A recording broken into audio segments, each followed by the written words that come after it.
tassa bhagavato arahato samma sambuddhassa. Namo tassa bhagavato arahato samma sambuddhassa. Namo tassa bhagavato arahato samma sambuddhassa. Buddham dhammam sangham namasami.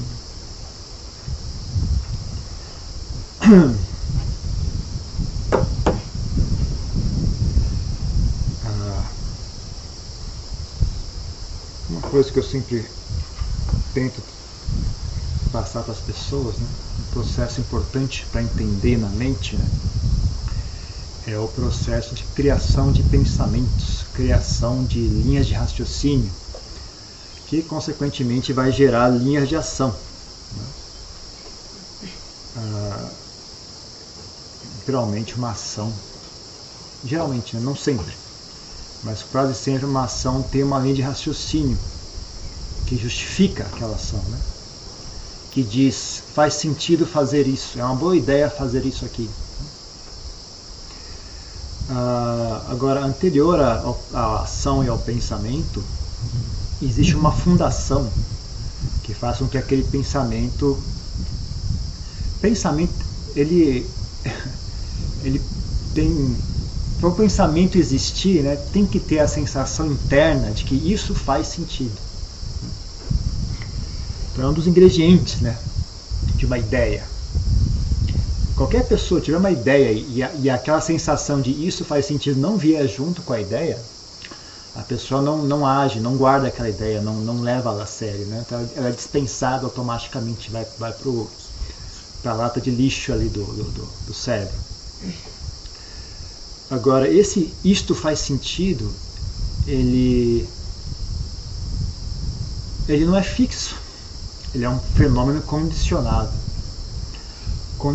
pelas emoções. Ele é condicionado pelo seu estado emocional. Então, né, não é só aí que as emoções dão origem ao pensamento, mas é um dos pontos mais chaves, né? Porque ter ideias não é normal, a mente inventa um monte de ideias, é até útil que seja assim, né? Isso faz parte do processo da criatividade. Agora tem um ponto, né? Tem uma chave, a partir de certo ponto aquela ideia vira algo factível, algo, ok, isso aqui é útil, isso aqui é uma ideia aceitável. Aí ela passa a ser uma ideia séria, né? Antes disso é apenas a mente não inventando coisas, ela faz o tempo todo isso, né? Mas tem uma certa hora que a partir desse ponto ela passa num portão que daqui em diante é uma ideia séria, uma ideia que precisa de atenção com essa ideia, porque ela vai virar ação. E esse ponto, né, que é o que eu digo, é o que eu falo, quando a ideia ganha o status de, ok, isso faz sentido, isso é factível, é uma boa ideia. Agora, esse ponto ele é totalmente dependente do estado mental, estado emocional, principalmente. Não só o nome da emoção, mas a intensidade dela também. Eu sempre interpreto a mente em termos de contração. Quão travada a mente está, né? Quanto mais forte é uma emoção, mais ela prende, né? Então a mente fica tensa e pouco flexível, né? Então, algumas emoções tendem, né, a deixar a mente travada. Emoções como raiva, medo, ansiedade, desejo, deixa a mente tensa e travada. E aí o que acontece é que quando você toma uma decisão, né, se você é negligente, não cuida da sua mente, abandona ela ao acaso, né, ela muitas vezes vai ficar presa nesses estados mentais. E ao mesmo tempo que ela está presa nesses estados mentais, o mundo continua girando, né? A vida continua rodando. Situações vão surgindo, sem você ter planejado. E aí você precisa tomar uma decisão. Só que bem no momento que você precisa tomar uma decisão, a sua mente está obcecada por medo. Aí você toma uma decisão ruim. Ou a sua mente está obcecada por vergonha. Ou sua mente está obcecada por desejo. Não achou que ia surgir aquilo, mas então você joga a mente, deixa ela largada aí, pensando um monte de bobagem, obcecada com raiva, obcecada por isso e aquilo. Bem naquela hora surge um problema, aí você precisa tomar uma decisão, e aí você toma a decisão errada. Então, eu não sei, tem algum... Primeiro verso da Dhammapada, né, que fala... Bom, basicamente a mente é o mais importante, né?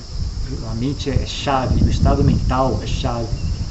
Mais do que estudo, mais do que tudo, né?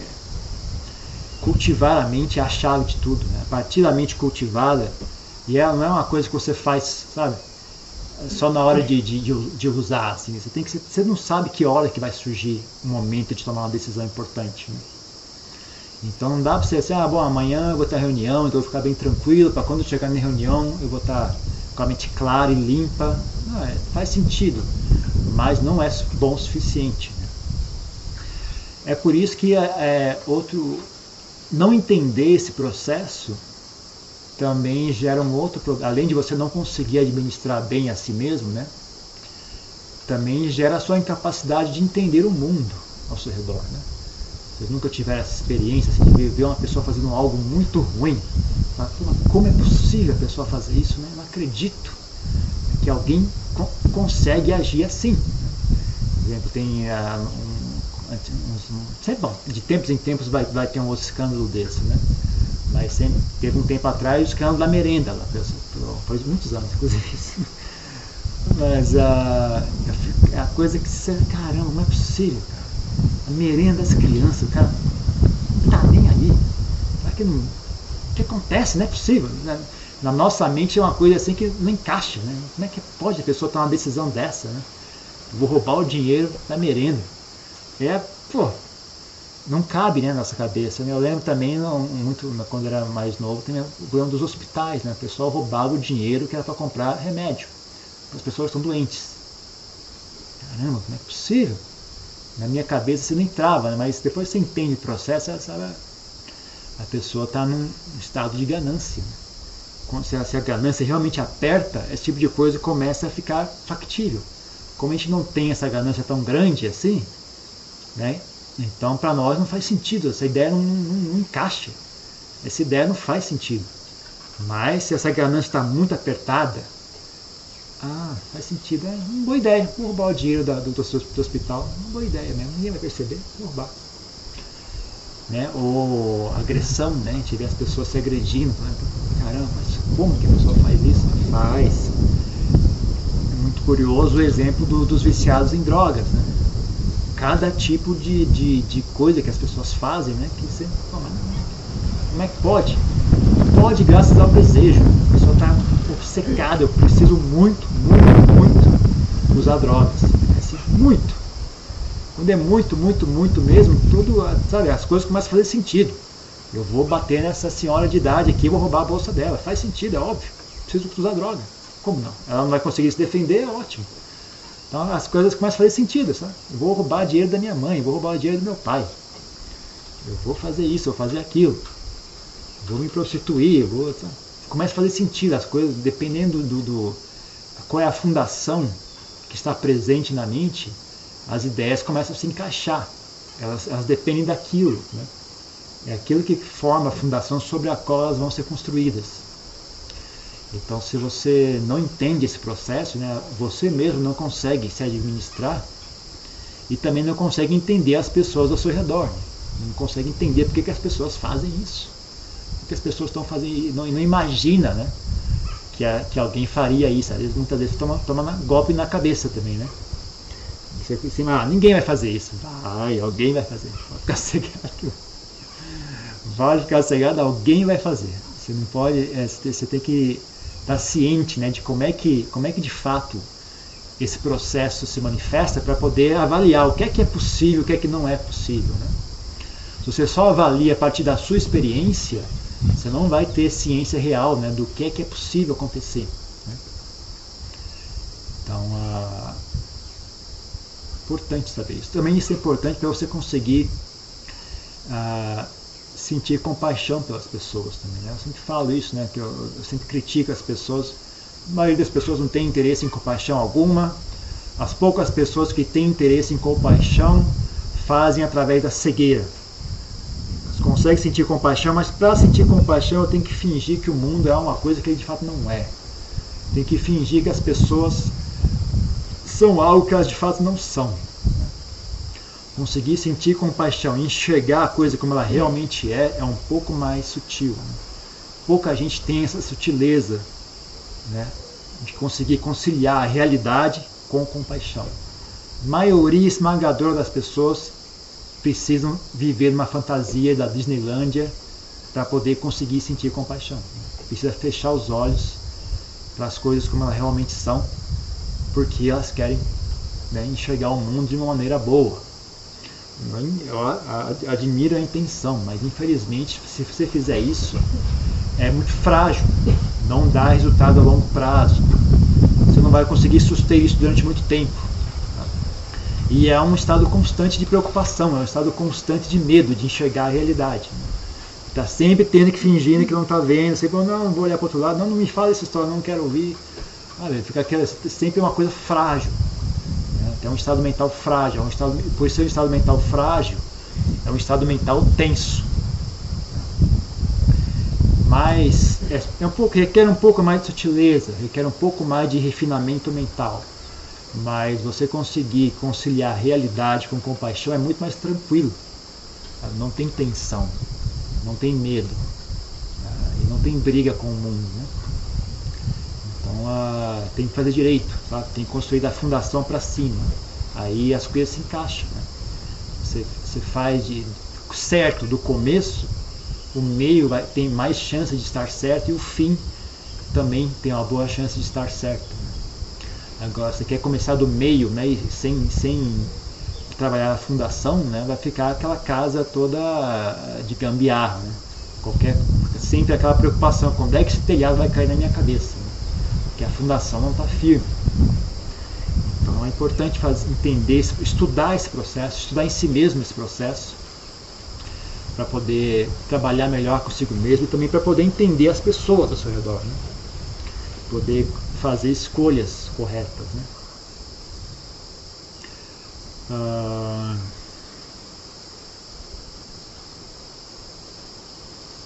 E poder ter compaixão pelas pessoas também, entender o que elas estão passando,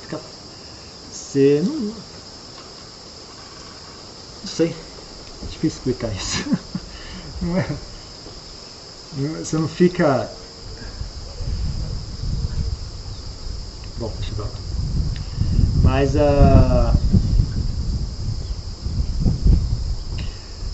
é até, como eu falei, né, também, né?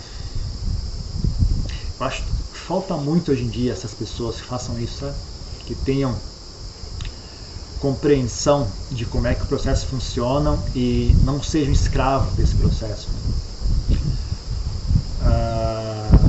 Porque geralmente o que acontece é quando tem um momento de crise, né? Todo mundo entra em parafuso, que ninguém tem essa fundação, ninguém tem essa ciência do assunto, né? Então no momento de crise é que é justamente quando mais precisava ter atenção, mais precisava ter clareza mental, é o momento que está todo mundo doido, está todo mundo surtando.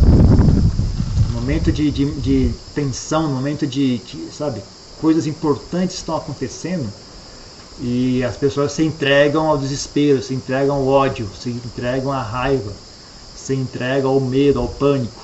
E aí que tudo desanda de vez mesmo, né? Então faltava, né? Quando eu falo para as pessoas, né, faltava pessoas que fossem de verdade, né? Pessoas só falam, mas pessoas que tivessem realmente a fundação, né? Para poder fazer de maneira real as coisas, né? Eu não sei, acho que também é uma coisa que eu também estou aprendendo. Nunca foi um assunto, como eu vivia na Tailândia, no mosteiro, tudo, nunca surgiu nada muito sério. Surge mais as coisas internas, né? Você está ali consigo mesmo, morando em reclusão, você tem que trabalhar consigo mesmo, né? É o que mais vem à tona, né? Ainda mais sendo um monge, a gente fala em linguagem de monge, Navaka, né? Sendo um Navaka, um monge que não não tem, é um estudante, né? Não tem deveres ainda. O seu trabalho é praticar meditação e cuidar de aprender, né? Então você não tem deveres, mesmo quando surgem problemas, tem o abade, os monges mais sênior, eles que cuidam disso aí, né? Eu fico aqui na minha, por mais que você veja situações surgindo, tal, precisa reformar, o telhado tá vazando, precisa fazer tal coisa, aquilo não deu certo, teve um problema, o monge tal deu problema lá no monastério X, o monge surtou, tem que mandar para o hospital. Mas não é assunto meu, eu fico na minha cabana aqui e medito, né? Então nunca veio muito à tona, né? Esse veio mais à tona quando eu voltei para o Brasil, né? Primeira vez que isso mais veio à tona quando teve o problema no Rio de Janeiro, que teve que sair de lá por questão de violência, né? Existia lá um vihara, né? Um templo budista lá por muitos anos, mais de 30, 20 anos está lá aquele negócio. Um lugar bonito, um lugar que o pessoal trabalhou muito, conquistou, para conseguir, né, manter aquele local e levar até o ponto que estava.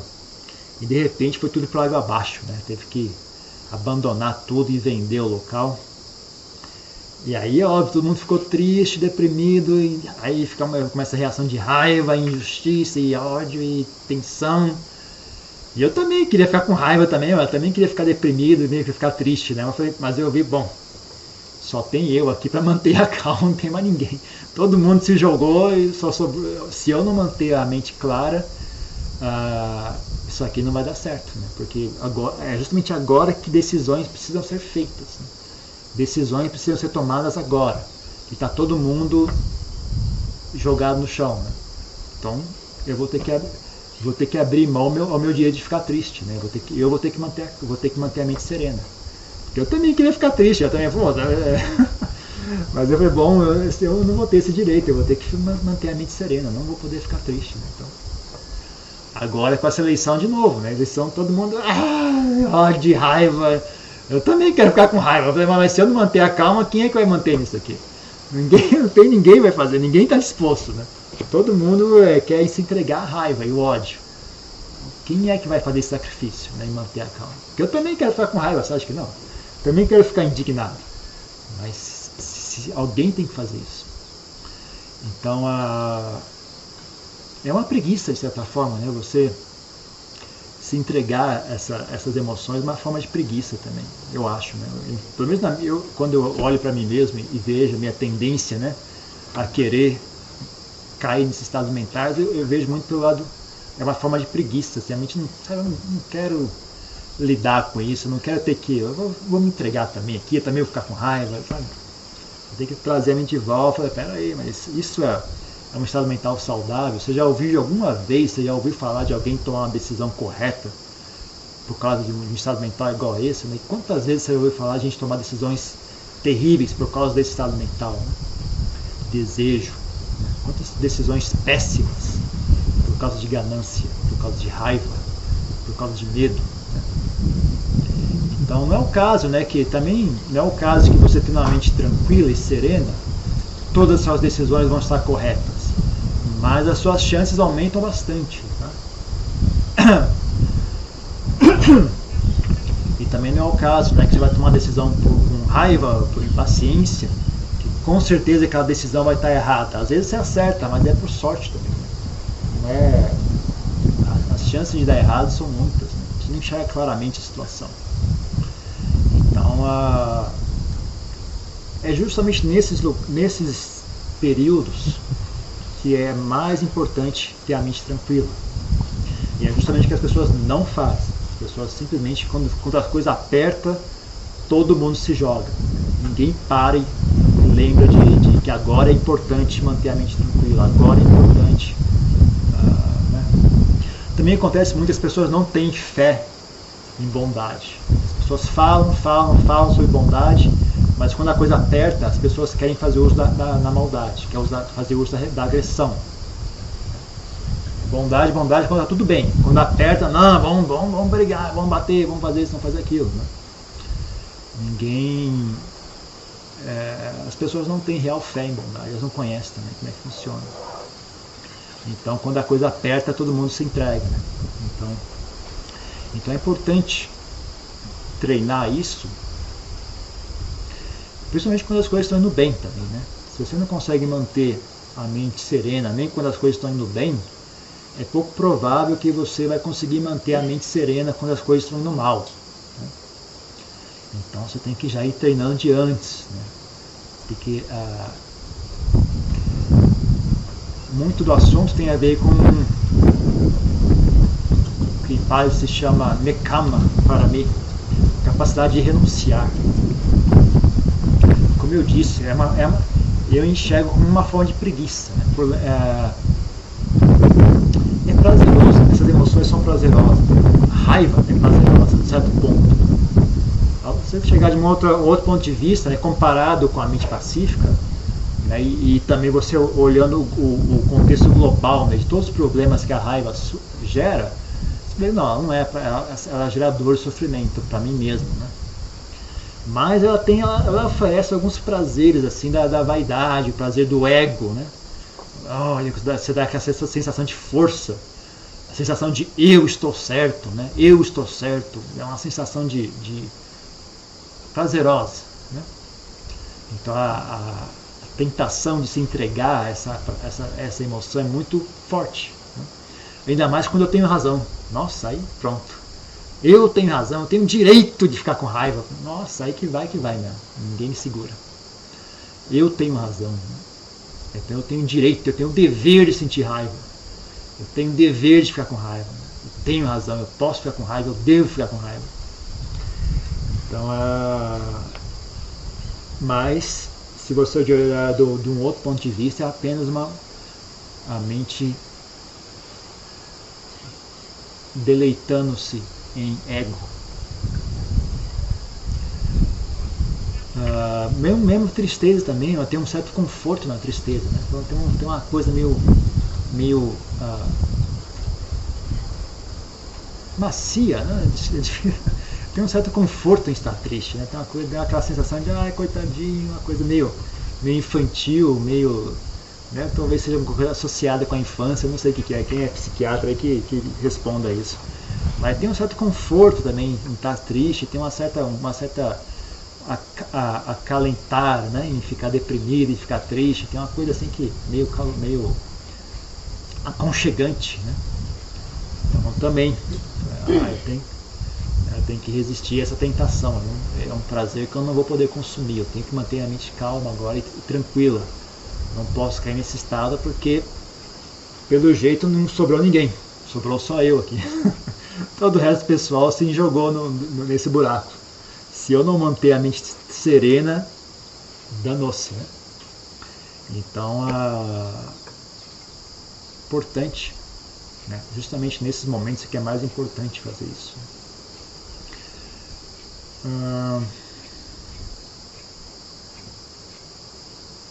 Então tem muito a ver com renúncia. Tem muito a ver com renúncia. Tem muito a ver com ensinar a mente, né, através da meditação, a ensinar a mente a ficar tranquila, mostrar para ela onde é que é o ponto de tranquilidade, como é que é a característica da mente tranquila. Essa é uma coisa que a maioria das pessoas nunca experienciou. Né? Ela entende o conceito de tranquilidade, entende o conceito mente, mas mente tranquila, as pessoas não sabem porque nunca experienciaram. Eu falo por experiência própria. Até o dia que você realmente conseguir pacificar a mente, você não tem ideia do que é. É uma experiência nova, para a maioria das pessoas é uma experiência nova. Você já sentiu tranquilidade, mas não o tipo de tranquilidade que eu estou me referindo. É algo realmente, quando você experiencia e fala, uau, isso é diferente. Né? Isso não é nada que eu já tenha experienciado antes. Tem que ter esse ponto de referência, né? Isso é importante. Você saber se a mente está agitada ou não, você precisa conseguir comparar ela com algo. Então é importante praticar a meditação e se aprofundar na prática da meditação. Não ficar só no vipassana, né? Tem o vipassana e tem o vipassana. Vipassana é a pessoa fica meditando, vai ficar só pensando, teorizando, raciocinando e acha que entendeu isso, entendeu aquilo. Tem muita prática de muita gente é isso. Né? Pessoas ficam só analisando, pensando, teorizando, discursando sozinha, depois discursa para os outros ouvir também, e acha que tem conhecimento de budismo. Né? Mas é muito, muito importante conseguir pacificar a mente, tranquilizar a mente. É importante de várias formas. É importante de maneira assim que eu não tenho como expressar a todas as dimensões onde isso é relevante. Né? O que eu poderia dizer para ser humano, de verdade, esse conhecimento da mente tranquila era uma peça vital e está ausente. As pessoas hoje não são de verdade, não são gente de verdade, são só caricaturas. Não, é difícil ter gente de verdade hoje em dia, porque as pessoas faltam essa peça que é uma peça vital. Né? É que nem, sei lá, uma comida que você prepara, ela precisava, sabe, para chamar tal, por exemplo, uma macarronada, só que não tem molho de tomate, não tem tomate. Ok, é uma macarronada, tem macarrão ali, mas não é. Molho de tomate era chave, sabe? Não é o ingrediente principal. O ingrediente principal é o macarrão, tudo bem. Mas se não tiver molho de tomate, como é que vai ser macarronada? É uma coisa que, sabe, é difícil. Da mesma forma, né? Ter essa mente, não só ter o conhecimento dela, né? Mas também cultivá-la, né? Enxergar o valor dela e ter uma preocupação em cultivar isso é importante para que as pessoas voltem a ser humanos. Não tá difícil hoje em dia. Então é importante. É muito importante.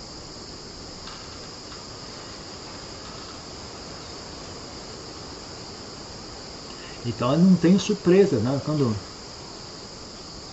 as pessoas veem, né, com toda essa questão política, as pessoas estupefatas, mas como que as pessoas podem agir assim? Como que aquela pessoa pode pensar assim? Eu não vejo nada demais. É óbvio que elas pensam assim. Por que não pensariam assim? Você entende o processo? É óbvio que elas pensam assim. Não tem nada demais acontecendo. É tudo normal. É óbvio que a coisa está indo para esse lado. Sempre teve indo para esse lado. Como é que vocês não olharam isso antes? Como é que vocês podem estar surpresos com isso? É óbvio. Sempre teve indo para esse lado. Então, faz parte, eu acho que é um dos pontos chaves, né, para entender o mundo. Né? Entender o que é que está acontecendo. Porque, na verdade, o que realmente importa, né, são as pessoas. Porque são as pessoas. Né? Porque são as pessoas são a maior fonte de problemas desse mundo, são as pessoas. Né? A natureza cria alguns problemas, mas nada demais também. Né? Pelo menos hoje em dia não é demais. Né? Talvez antigamente, quando não tivesse ciência, né, chuva, sol fosse um assunto muito sério, né? Muito terrível, misterioso. Por que será que está chovendo agora? Por que parou a chuva? Será que tem que oferecer um sacrifício? O que está acontecendo? Por que será que não choveu? Mas hoje em dia não é um assunto demais, assim, né? É tudo muito simples, é fácil de entender o que está acontecendo, fácil inclusive de manipular, né, os processos. Mas o que as pessoas não entendem ainda são os seres humanos. As pessoas são gente e não entendem as pessoas, não entendem a si mesmo, não entendem os outros. E aí o mundo parece esse mistério todo, mas na verdade é muito simples, né? É tudo muito fácil, muito simples. E se as pessoas entendessem, né, como é que funciona, talvez tivesse mais chance de guiar esse processo de maneira mais saudável e produtiva. Então, ao invés de se entregar... Porque se você olhar desse ponto de vista, né, apesar de um grupo falar eu sou de direita, eu sou de esquerda, mas se eu dar um passo para trás e olhar desse ponto de vista, não, vocês são iguais. Vocês são a mesma coisa. Que nem dois times de futebol. Um está no campo de lá, outro está no campo de cá, mas os dois são um time de futebol. Não tem? Estão fazendo a mesma coisa. Um está chutando para cá, outro está chutando para lá, mas estão chutando. É apenas o mesmo processo, né, com cores diferentes. Um toma um certo grupo de valores, né, fala, esses são meus valores, o outro toma outro grupo de valores. Esses são meus valores. Então esse aqui justifica de uma forma, aquele justifica de outra. Né? Não é o caso de dizer que todos os valores são válidos, mas se você olhar o processo, né, não estou questionando quem tem melhores valores do que os outros, estou apenas dizendo Se você olhar o processo, é igual, é o mesmo processo. Então, se você entender o que é que está acontecendo, daria para trabalhar, sabe? Daria para trabalhar, daria para tentar fazer as pessoas caminhar de uma maneira melhor, de uma maneira mais inteligente do que o caminho da agressão, o caminho do atrito. As pessoas fazem recurso da agressão, do atrito, porque elas não entendem, né, o que está acontecendo e não têm real fé em bondade. As pessoas não têm elas têm real fé em bondade só até certo ponto. A partir daqui já não. Ok, a partir daqui eu não acredito mais em bondade, a partir daqui eu acredito em agressão. Então, bom, é uma longa história. Mas de qualquer forma, fica aí a dica, né? Estudar esse assunto. Estudar o assunto e cultivar, né? Aprenda a cultivar a mente tranquila, porque ela é chave para várias coisas, né? Tanto no sentido mundano, do mundo exterior, também como do mundo interior, né? Ok? Então, é isso que eu tenho para dizer hoje. Tem alguma pergunta? Alguma questão?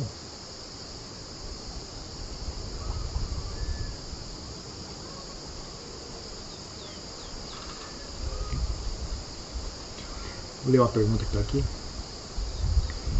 Boa tarde, Ajan. Espero que a pessoa pensa que, enquanto pais, devemos, por obrigação, ensinar o Dharma para nossos filhos, mesmo eles sendo adultos, e tivermos aprendido o Dharma depois de já eram grandes. Obrigado.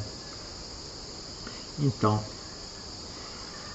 depende de estratégia, né? Eu não tenho uma resposta fixa para esse assunto. Eu acho que eu tendo a pensar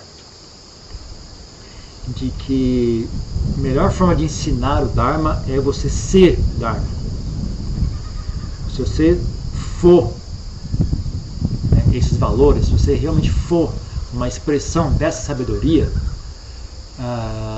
você não precisa falar muito, sabe? Você já sendo, as pessoas te buscam e elas perguntam. Né? Você não precisa ir lá, olha, vem aqui, eu vou te ensinar algo. Simplesmente né? É de maneira correta, e quem tiver interesse vai perguntar, vai reparar e vai se interessar em saber, né? E da mesma forma, se for querer ensinar, sendo que você não é aquilo que está falando, eu acho que às vezes é até nocivo, porque faz as pessoas perderem fé no ensinamento. Então você fala uma coisa, mas as pessoas sabem que você não está com essa bola toda, não. Você fala sobre paciência, mas você é uma pessoa impaciente. Você fala sobre tranquilizar a mente, mas você é uma pessoa agitada. Você fala sobre compaixão, mas você é uma pessoa raivosa. Isso faz com que as pessoas percam fé na bondade. Elas percam fé na sabedoria. Então eu não sei. Eu tendo a pensar de que primeiro preocupe-se em ser algo, né? Depois que você for algo, vê quem é que está interessado em aprender, eles te procuram, não vá atrás de ninguém, não. Quem quiser saber, pergunta, ou de outra forma você tendo real sabedoria, sendo uma expressão real desse conhecimento, né? Você vai saber enxergar a hora certa de falar alguma coisa ou não, sabe? Então, você está na dúvida, não fale. Está na dúvida, não fale. Se eles perguntarem, responda. Né? Na medida que você sabe, responda. Se você sabe que você não é muito sábio, então responde, olha, o Buda falou tal coisa, eu confesso que eu estou ainda aprendendo, mas eu ouvi dizer que é assim, assim, assado. Né? Tome cuidado para não tentar passar a ideia, né, de que eu sou o Dharma, eu sou a expressão viva do Dharma, porque se você, né, porque senão você acaba fazendo que as pessoas percam a fé ainda mais. Não sei, minha opinião.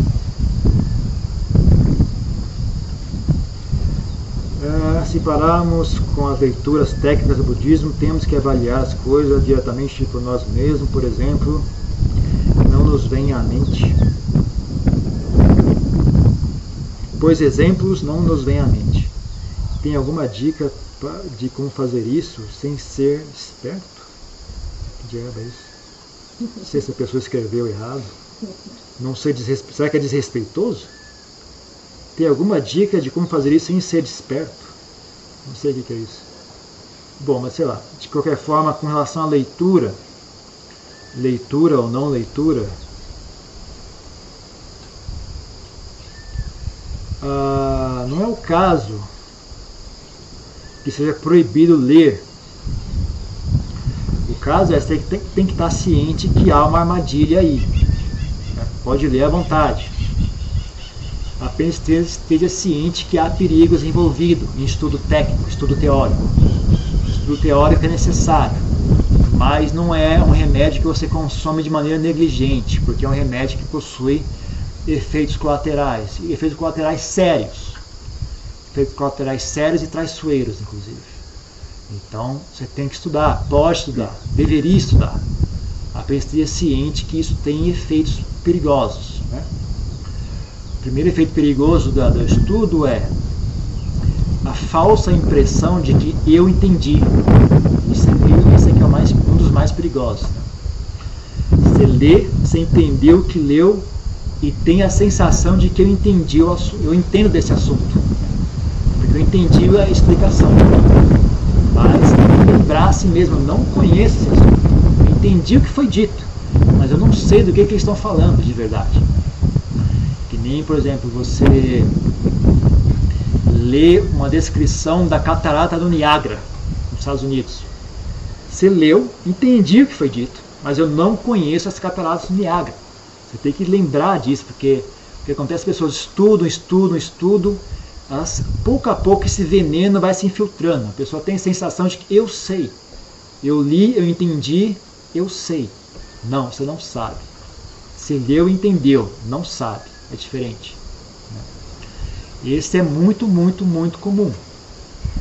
Sintomas quando a pessoa está envenenada dessa forma, quais são os sintomas? Ela briga muito, está toda hora dando sermão, quer que o Buda de fato disse sim ou não. Extremamente agressiva, gosta de brigar, gosta de dar sermão, gosta de apontar o erro alheio.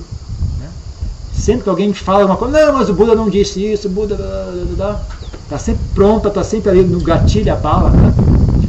E ele fica muito agressivo, sabe? A pessoa ouve alguém lá do outro lado, a pessoa atravessa para ir lá para corrigir a outra pessoa. Ela se sente nessa posição, assim, eu sei o que o Buda disse, eu estou na situação que eu posso corrigir os outros. Né? Então esse é um dos sintomas desse envenenamento. Né?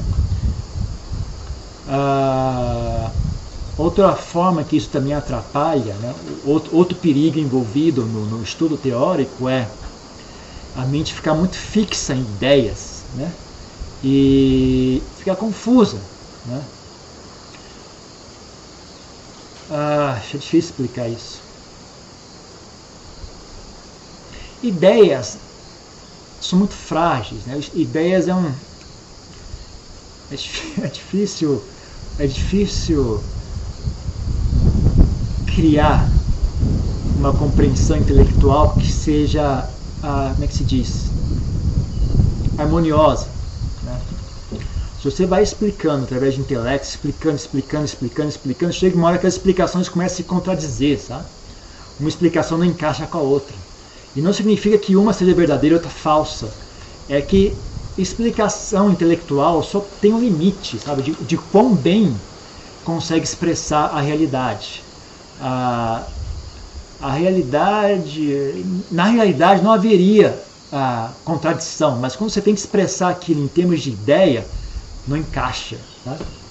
Então esse é um problema sério também do estudo, né? As pessoas ficam confusas, muito, muito, muito confusas.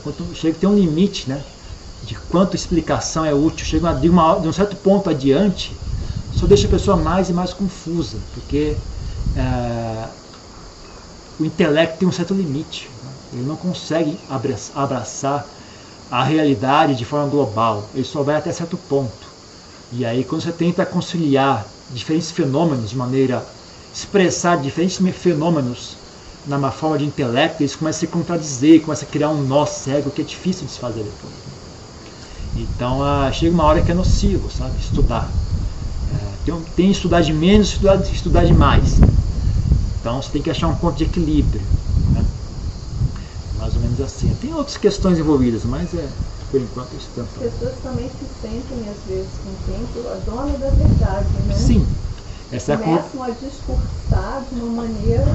Esse é o efeito colateral de excesso de estudo e essa que eu falei, essa falsa impressão de que eu conheço. A incapacidade de perceber que ter entendido a explicação não significa que você conhece o assunto. E esse eu conheço alimenta a vaidade diretamente. Isso se dá com todos os níveis de conhecimento, político, Sim. Econômico, social, Sim. Filosófico.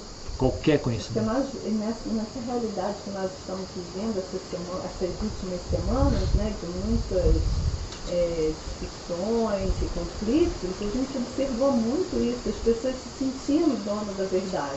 Sim. Como se todos estivessem adormecidos e só ela entendia o que estava acontecendo e uma aflição e transmitisse em todas as redes sociais. Nós vivemos essa semana um momento muito difícil. E a pessoa explica e depois fica surpresa de que ninguém levou a sério. Ela não entende que aquilo é só uma explicação. Explicar, muita gente consegue explicar. Ainda mais hoje em dia, com o processo de educação hoje em dia, sim, a formação... Informação excessiva de todos os lados. Também. Então não é algo tão fantástico assim, sabe? Como era antigamente. Você conseguir tecer uma explicação. Antigamente, quando a maioria das pessoas não tinha acesso à educação formal, né? Era algo realmente fantástico, né? O cara explicou, nossa, que coisa incrível. Hoje em dia qualquer um explica. Todo mundo explica hoje em dia. Se fosse falta de explicação, já estava resolvido o problema. Explicar qualquer um explica, não tem problema. Mas e aí? Você consegue fazer isso virar verdade ou não? Ou fica só na explicação? Né? Então é que nem explicar os sintomas de uma doença, mas você sabe como curar essa doença? Você consegue botar isso para funcionar ou não? Então sentar e explicar é fácil, qualquer um faz. Agora bota isso para funcionar, quero ver se você consegue fazer. Você tem as coisas, porque isso é uma coisa que também que ocorre, por exemplo, nas revoluções, né, que acontece. Um grupo de pessoas vai lá e derruba o governo. Só que as qualidades que você precisa para derrubar um governo é diferente das qualidades que você precisa para criar um governo, ou suster um governo. Então, coisa que mais acontece, a pessoa derruba um governo e aí são incompetentes em suster, né, recriar, e, sabe, então só as qualidades necessárias para fazer algo acontecer é diferente das qualidades necessárias para poder explicar. Explicar alguma coisa, você precisa de certo grupo de qualidades.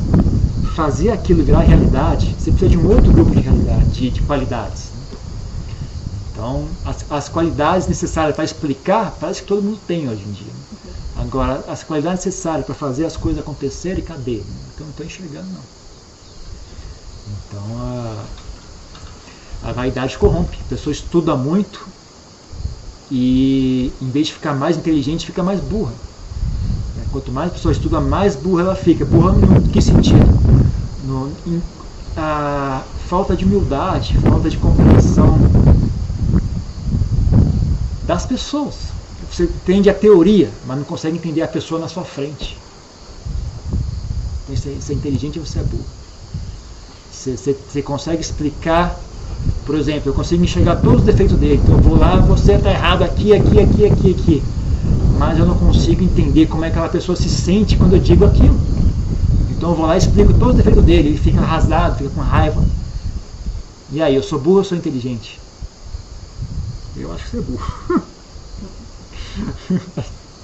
Eu acho que você é burro. Cadê? Tinha mais uma pergunta aqui. Boa tarde, Adriana. Na palestra passada o senhor falou que a maioria das pessoas não experiencia sensações agradáveis e de paz quando meditam, mas sim percebem que é algo que precisa ser mudado. Mas e quanto a minoria que experiencia a paz e cuja prática costuma ser um deleite, como momento mais agradável do dia? Tem algum conselho? Sim, se a pessoa sente meditação e naturalmente a mente dela tende a se pacificar, tende a entrar num espaço agradável, a primeira coisa que precisa ter atenção é quais são as características desse espaço agradável, né? Porque não é sinônimo de plena atenção, de sati, né, que a gente fala em Pali. É bom, sabe? Já é um bom sinal. Se você consegue sentar, desligar do estímulo exterior e ficar consigo mesmo, já é um bom sinal. Tem um certo nível de harmonia interior, que é um bom sinal. Mas tem alguns problemas envolvidos. Primeiro, tem que ver se realmente não está, se esse bem-estar não está associado a uma ausência, sabe? É diferente de você ter um bem-estar porque a mente consegue lidar com a realidade e está em paz com aquilo. Ou se você apenas não descobriu um truque para desligar a mente dos problemas dela, sabe? Isso é uma coisa meio difícil de explicar, mas isso existe, sabe? Algumas pessoas simplesmente aprendem a desligar e aí, ok, meus problemas desapareceram. Mas isso vira um vício, sabe? Isso não chega, não é algo realmente muito útil, né? É um começo, mas não é, tem um certo problema nisso. Agora, outra questão é, fique atento à vaidade. Se você consegue fazer a mente se pacificar de maneira relativamente fácil, o pior problema que vem disso é vaidade. As pessoas se acham melhor que as outras. Eu tenho mais que os outros, eu consigo. As pessoas estão sofrendo, estão com dificuldade e eu consigo facilmente. Eu sou melhor do que eles. Né? E isso é um problema sério. Esse talvez o maior perigo dessas pessoas é justamente isso. Né? A pessoa tem facilidade, aí começa a achar que é melhor que os outros. E aí a coisa desanda. Outro problema que ocorre também é a pessoa simplesmente ficar viciada naquilo, né? E não perder a gana de progredir. Ficar, não, aqui tá bom já, ficar fazendo isso aqui, tá ótimo. Então a pessoa também às vezes empaca nisso. Né? Então é bom, né? Esse tipo de pessoa é mais importante elas estudarem um pouco, pensarem, né, o que é que o Buda diz sobre o mundo, qual é a situação do mundo, o que é que o Buda diz sobre a impermanência, o que é que o Buda diz sobre a realidade desse corpo, sabe? Pensar nessas coisas e refletir para tentar de novo surgir esse ímpeto em melhorar, em progredir, senão a pessoa se acomoda naquilo, né?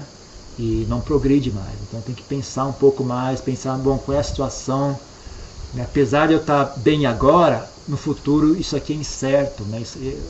Por exemplo, eu consigo pacificar a mente agora, mas será que no futuro eu vou conseguir suster isso? Será que no futuro eu não vou ficar doente? Será que no futuro não vai haver guerra na sociedade? Vai haver uma guerra civil? Como é que eu vou ter tempo de meditar dessa forma, né? Será que no futuro não vai ter uma crise econômica e eu vou estar, sabe, não vou ter espaço, né? Vou ter que arrumar 3 empregos para conseguir sobreviver?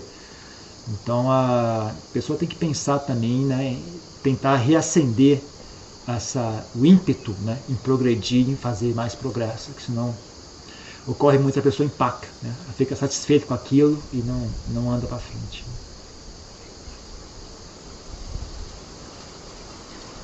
Os nossos celulares têm algoritmos para nos apresentar matérias que a gente gosta. Pelo bem de quem da mesma forma nossas bolhas nas redes sociais cultivam nossa ganância e nossa aversão. Ninguém quer conversar com quem pensa diferente. Os outros parecem tão violentos, equivocados e burros. Eles não nos acham tão mal intencionados, equivocados e burros. Será que atualmente o caminho espiritual está mais difícil do que antes? Depende do ponto de vista, né? Talvez, se as pessoas estivessem ainda prestando atenção, se eles fossem perder muito tempo conversando. Talvez você sabe, a coisa está tão grosseira assim, talvez seja o suficiente para você acordar e ver que não é por aí o caminho. Né? Não sei, depende de você ter inteligência em saber usar a situação atual para ganhar mais sabedoria, ganhar mais inteligência, né? Eu falo que antigamente o mundo era bem... Eu acho que antigamente o mundo era muito interessante. Antigamente você ia para o Japão, era um outro mundo, outros valores, outra comida, outra roupa, outro modo de existir, né? Você ia para a Tailândia, era uma cultura totalmente diferente, um mundo muito misterioso, né? Cultura, música, literatura, a arte, né? Hoje em dia o mundo é um McDonald's, né? O mundo, onde você vai é igual. Você vai para a Tailândia, mesma coisa, vai para o Japão, você vai para a Rússia, todo mundo comendo a mesma coisa, vestindo a mesma coisa, ouvindo a mesma música, tendo as mesmas ideias, sabe? Então, por um lado isso é meio triste, né? O mundo perdeu sua riqueza. Mas por outro lado é bom, que aí você não se engana mais, né? Também eu acho que por um lado é a mesma coisa, não tem por que ir muito, né, em busca de uma solução lá de fora, né? O mundo é o mundo, né? Não sei, pelo menos pra mim eu penso assim, eu não tenho vontade de visitar lugar nenhum no mundo hoje em dia, né? Não tenho curiosidade de ver lugar nenhum, é tudo igual. Tanto que eu já vi, já deixou clara a mensagem pra mim, sabe? Não tem nada a buscar lá fora, não tem nenhuma resposta a ser buscada lá fora. Então, nesse sentido, é bom que o mundo esteja tão monótono. Mas, então, sei lá, depende de você saber usar, né, de você saber usar a situação de maneira útil. Então, não depende, se é bom ou ruim, depende de você ser capaz de processar aquilo, né, ou não.